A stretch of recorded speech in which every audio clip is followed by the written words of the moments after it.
બોડેલીના ગેડિયા ગામે ઓરસંગ નદીમાં રેતી ખનન મુદ્દે ગ્રામજનોએ કરી જનતા રેડ. પાણીના સ્તર ઘટતા લોકોમાં વધ્યો આક્રોશ. નમસ્કાર, સહજ ન્યૂઝ સાથે હું છું ગોપાલ ભેસાણીયા.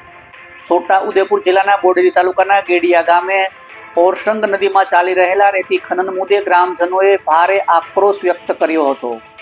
ગામમાં બોર અને કૂવામાં પાણીનું સ્તર સતત નીચે જતા ચિંતિત બનેલા ગ્રામજનોએ રેતી લીજ વિસ્તારમાં જઈ જનતા રેડ કરી સમગ્ર પરિસ્થિતિનો જાતે જ અંદાજ લીધો હતો.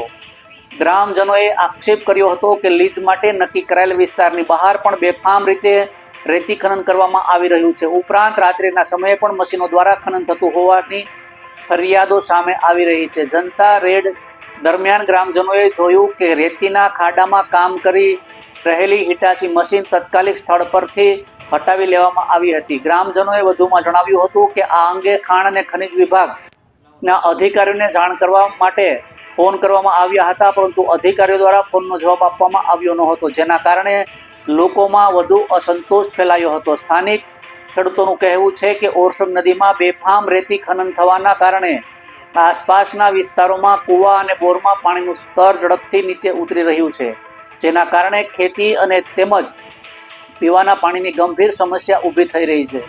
ગામ લોકોએ સંબંધિત તંત્ર પાસે માંગ કરી છે કે આ સમગ્ર મામલે તાત્કાલિક તપાસ કરવામાં આવે અને ગેરકાયદેસર ખનન સામે કડક કાર્યવાહી કરવામાં આવે, જેથી ગામના પાણીના સ્ત્રોતને બચાવી શકાય અને ખેડૂતોને રાહત મળી શકે. રિપોર્ટર શિલ્પા શાહ, સહજ ન્યૂઝ, બોડેલી. ગેડિયા તાલુકો બોડેલી, જિલ્લો છોટાઉદેપુર.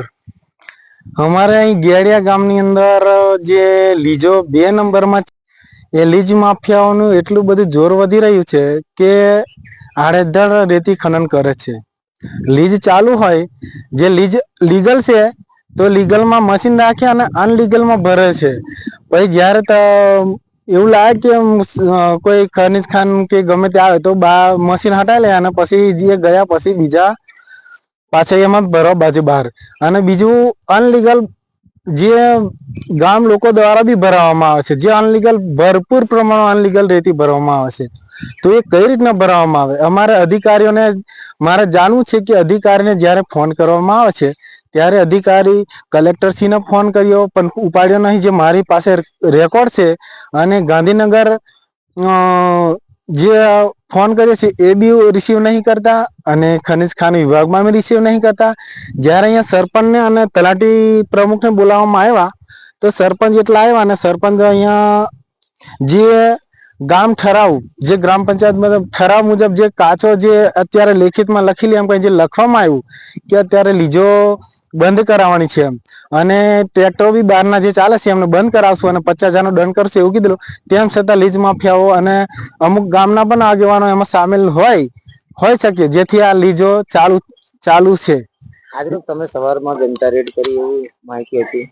જનતા રેડ કરી, એમાં અગાઉ પણ જણાવેલું અને સરપંચ શ્રી પણ આવ્યા અને પછી મશીન ઈટાજી જે ચાલુ હતા એ બી કાઢી લેવામાં આવ્યા. પણ કાઢતા પહેલા બી અમે વિડીયો રેકોર્ડ કરેલો છે અને કોઈ અધિકારીને ફોન કરવામાં પણ અધિકારી કોઈ આવ્યા નહીં, જેથી કરીને અમે પછી ઇમરજન્સી કોલ કર્યો ત્યારે પોલીસ એવું કીધું કે તમારે કોઈ ઝઘડો નહીં તો તમે ફોન કેમ કર્યો? તો મારે એવું કહેવાનું થયું કે અમારે સુરક્ષા શાંતિ માટે નહીં, અમારે રક્ષા માટે નહીં, પણ અમારે મદદ કરો કે અમારે આજે ફોન કર્યો તો અધિકારીઓ કેમ આવતા નથી એમ કઈ પોલીસને પણ જણાવવામાં આવ્યું. તો પોલીસે એવું કીધું કે અગાઉ ખનિજ ખાનને અરજી કરો તો ત્યાં ઓફિસે જઈને માલુમ કરો, પણ અમારું ફોન રિસીવ નહીં કરતા. તો એ શા માટે? અમે 100 નંબર પરથી ફોન કરેલો તો બોડેલી પોલીસ આવેલી. મારું નામ છે રાઠવા અલ્પેશભાઈ ઈશ્વરભાઈ, ગામ ગેડિયા.